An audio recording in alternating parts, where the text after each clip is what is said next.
All right, cool. So really quick about myself. As you know, my name is Jake. Maybe I'll tell you just three things. One, how about my favorite season? I would say it's autumn because autumn becomes so almost magical, how quiet and peaceful and still it is, especially when it's misty outside. It's like life pauses. I love it. What might be the most embarrassing moment of my life? I'd have to say probably in my dreams when I go to school naked, not as a teacher, but as a student. And last but not least, what is the most beautiful thing I've ever seen in my life? Every time I see a woman with her child, when the child is completely at peace with his or her mother or caretaker, particularly if the child is asleep, every time my jaw drops and I'm like, that is so beautiful. I love it. Thank you. All right, well, enough about me. You ready? Let's get going. All right, cool. We're going to look at three things. We're going to be looking at blocks, and then we're going to look at body gestures, all kinds. And then last, we're going to touch just briefly upon an activity that I absolutely love to help enrich intermediate and beginner students' knowledge and use of pronouns. Pronoun circles with tape rolls. You ready? Let's get going. Do me a favor. Look at this. What do you notice? What do you notice? If you're thinking all of these are part of the same sentence, you got it. I put the red block on the blue block. What have we just done? What did I just do? We ordered the words into the correct order to make a complete English sentence. And my friend, that is called English syntax. Syntax, S-Y-N-T-A-X. Syntax is basically like the rules or the structure of English. Like a building has a structure, right? And the structure builds and defines the building. The human body has a skeleton. The skeleton builds and defines the body. Well, likewise, English syntax is what structures all of English as we know it. Recently, I met a guy in Hong Kong, coolest guy, 22 years old, but he goes home ashamed. His colleagues through the day are criticizing him and even mocking him because he doesn't supposedly speak English well enough. Well, you know what? He actually speaks really good. He's been studying it all his life, memorizes tons of words. Where he struggles is, guess, syntax. Just that basic structural understanding. So what I do with students, especially beginner and intermediate, though you can use this for all levels, is blocks. And this is an extremely effective way to do multiple things. So let's just jump right into it, okay? Now, if you remember our sentence is, I put the red block on the blue block. Whenever I have my students do this, I always have them use body gestures to enact or to model the sentence. So let's do it. Ready? I put the red block on the blue block. Okay? That might seem very elementary to you, but what we have just done is critical. We have basically, in a very physical way, modeled not just English syntax, but one of the 5 key basic sentence structures of English. There are only 5. Did you know that? All of English can be reduced to 5 basic structures. So let's actually look at this sentence structure, what it actually comprises. You ready? Okay, check this out. Now, when I wrote this, when I typed it, I was sticking the blue block on the red block, so I made a mistake. But here we go. I, subject, put is the verb, the blue block is the object, on is the preposition, and the red block is the prepositional object. This part of the sentence is one of the 5 basic sentence structures of English, subject, verb, object, and we've enhanced it a bit here, okay? And what's cool is now that we've worked this out, I put the red block on the blue block, we can take that structure that's in our body and in our mind, and we can take it and apply it to other subjects besides the subject of blocks. So let's take a look. Take a look at this picture, and what do we got here? A girl, cute little girl, she just got an A+ on her exam. So she, subject, got, verb, and A+, object, on, preposition, or math test, prepositional object. And we do the same thing for the master. The dog licked his master's face with excitement. This is the same structure as this, and the same structure as what we just modeled with our body language. So isn't that cool? Now, we can take it one step further. How do we make a sentence more dramatic or suspenseful? Here's a core sentence, right? It's a basic sentence structure. The red block is between the blue and white blocks. Now we're going to take this, and if we wanted to map it out grammatically, we could, but we don't need to right now. We're going to take this and we're going to turn it around. Between the blue and white blocks is the red block. Or between the blue and white blocks is the red block. Okay, so it's such a cooler arrangement if you want the suspense and drama. And so now check this out. Let's apply the sentence structure to a storybook setting. You ready? Within the depths of the dark cave is the coveted secret treasure. Isn't that cool? Cool. So now let's work this out. Within the depths of the dark cave is the coveted secret treasure. All right, now I want to tell you one thing really quick.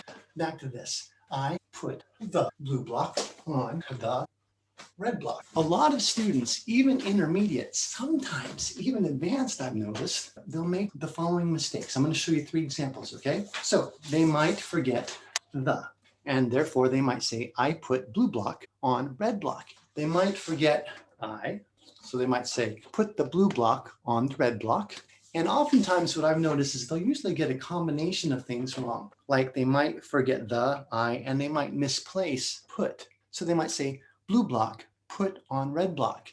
And you know, that's actually pretty intuitive. It's pretty smart. That's a nice way of saying it. Some languages would actually say it this way, but not in English. So that's why I love to have the students physically work with the blocks. I put the red block on the blue block. If you think about it, logically, for some people, in terms of sequence, step by step, you would think it should say, I, the red block, put on the blue block, but not in English. So this is really good to help them digest physically the syntax of English. All right, cool. Another thing I love about blocks too is that they can help to expose misconceptions that sometimes otherwise you would not know exist with the students. Let's take a look. Back to our sentence. When I would teach this to the students, I was amazed when one day a student did it in an entirely unique and creative way. And I was like, oh my gosh, is that okay? Here's what she did. She said, I put the red block on the blue block. I thought about it, and the next day I said, man, great job. But see, in the sentence, I put the red block on the blue block, the action, strictly speaking, is entirely with the red block. If we want to do what that smart girl did in English, we can do it, but we need to communicate it a little differently. So we could say one of 3 or 4 ways, so probably more than that. We could say, I put the red block on the blue block by lifting the red block and placing the blue block underneath it. Something like that. Or I put the red block on the blue block by connecting them or by joining them, okay? So that would be the more descriptive, correct way to describe that. Cool. Well, I'll bet by now you might be thinking, maybe, you know, blocks, yeah, they're cool, but they're only for beginner, maybe intermediate students. And I understand, but let me tell you, blocks are excellent for all levels of English. Seriously, you want to see? What we're going to do, we're going to look at 2 things, okay? We're going to look first at how we can use blocks to practice, model, and learn complex English words. And we're going to look and see how we can use blocks to model and create and learn complex English sentences. It will be very quick, so hang on with me, all right? Let's take a look at it. Okay, you ready? These are complex English words. Remove, interpose, reject, exchange with, substitute for. Let's substitute the red block for the blue block. Displace, replace, intersect, diametrically opposed to. The blue block is diametrically opposed to the red block. They are polar opposites. Connected, precarious. Precarious. That was a precarious situation. Adjacent to. The blue block is adjacent to the red block. Invert the arrangement of the blue, white, and red blocks. Invert. Promote the white block. Sorry, red block. Demote the white block. Demote the white block again. Promote the blue block. Okay? Extract the red block. Superimpose the blue block. Put the blue block catty-corner to the red block. Catty-corner to, or diagonal from the red block. Put the white block diagonal to the blue block. Pretty cool, huh? So now the last thing we'll look at with the blocks is how to model a complex sentence. In this particular sentence, I think there are about 5 clauses. You ready? Let's take a look. After the blue block is carefully removed, and dismissed to the side, the white block is then taken from off of the red block and juxtaposed, big word, juxtaposed next to the blue block, juxtaposed next to the blue block, upon which thereafter is superimposed the abandoned solitary red block. And there's some complex English for you. All right, cool. The second activity that I want to show you is body gestures, which is not to be confused necessarily with TPR, total physical response. Why? Because in my opinion, these body gestures are not a response to anything. They are rather a means to facilitate the language, to communicate it, to learn it, and to show it, okay? Every gesture is created very uniquely to fit the word, so that just by doing the gesture, you can kind of see what the word means. You can understand the word. So let's look at just 3 words and their body gestures. And then we will watch an entire conversation between 2 people, Jake and Jane. Okay, ready? All right. Let's start with the word with. This is a word I love to teach the students because it looks like a dance move. This is with. With. Please come with me. Let's look at with. Picture me asking my friend to come with me to the park. And my friend comes and takes my hand, and I take him or her to the park. So this is with. The second gesture I want to show you is the gesture for the word like, as in, what is he like, or what is it like? What we do is we take both our hands and we go like this, like. What is he like? Do you know why? This hand is like this hand. This hand is like this hand. What is he like? And the last one is the word will.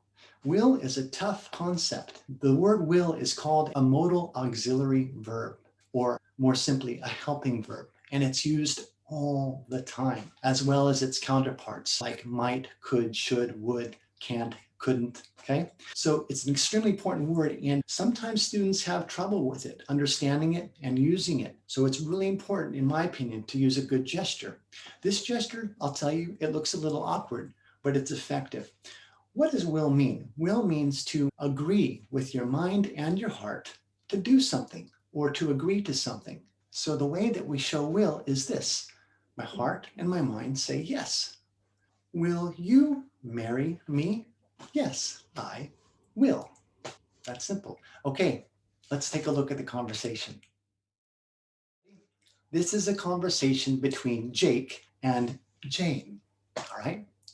Hi. Hi. What is your name? My name is Jane. Who are you? I am Jake. Nice to meet you, Jane. Are you going to the park now? Yes, I am. Cool. Do you want to go together? Yes, I would love to. But let's bring my 2 friends. What are your friends like? They are funny and kind. Great. Where are they from? They are from Hong Kong and Canada. Cool. Will they want to play frisbee? They might. Can you all play frisbee? I do not think we can. Why not? Because we do not know how. It's easy. I will show you. Or we can walk. You and your friends can choose. Okay, but it's cold outside. We should get our sweaters first. Good idea. Come on, let's go. Okay, great. Okay, great. I hope you like that. I love it. And with body gestures, I've seen many times students who thought they were too cool for school. I mean, 6th grade girls who thought, you kidding me? I'm not going to do that. But they really got into it and really enjoyed it. It's a very profitable activity. Last Last, I want to show you what I call pronoun circles with tape rolls. This is a tape roll, masking tape, and on it you see pairs. Each pair has on the top a subject pronoun and on the bottom an object pronoun. What we do is we break up into groups of 5 to 7 students, and each group forms a circle. Then one person will take this, and I will have a core sentence written on the board. Let's just take the very simple sentence, I love you. So the word love will be written on the board, and I and you will be underlined. We're going to interchange words from here with that sentence, okay? So a student will throw this, spin it to another student. The student catches it, looks at it, and what do we have? We, you. So that student will then use these words to complete the sentence. So we love you, or we love you. And you do it again. Let's try it one more time. They, us. They love us. When we're done with that activity, strip this off. And guess what? Now we got possessive pronouns. It's, hers, his, yours. Spin it to your friend, catch it, yours. The basketball is yours. And the reason I do this, it's a lot of fun. It also helps with class management. You got sometimes in a big class, 5 circles going on at a time or more.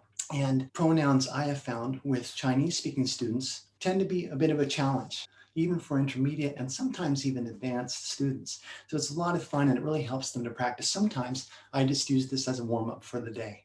Well, I hope you enjoyed this. It's been great spending time with you, and I wish you the best. Thanks.